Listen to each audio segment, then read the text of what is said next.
Hi and welcome to the short tutorial. In this video I will show you how to unlock your TikTok account. So if you want to unlock your TikTok account, watch this video till the end and you have to follow the same procedure. And if this video really helps you, do subscribe to my channel. So first of all, you have to open your TikTok, go to your profile from the right bottom. To do this, first of all you have to create a second account. Once you will do it, after that you have to click on the three lines on the right top, go to the settings and the privacy. Once you will do it, now scroll up and here you will see report a problem. Simply click on it.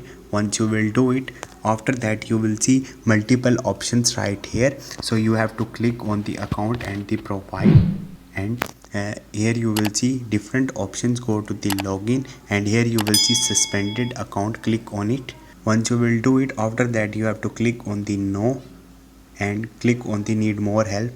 Once you will do it, you have to write here like I did not done with any illegal activity or against your community guidelines. Then you have to upload the screenshot of your profile and click on the report button. So the TikTok team will review it and help you to recover your account. So this is the way. Hope this video will helpful for you. If you have any question, you can ask me in the comment section and don't forget to subscribe my channel. Thank you.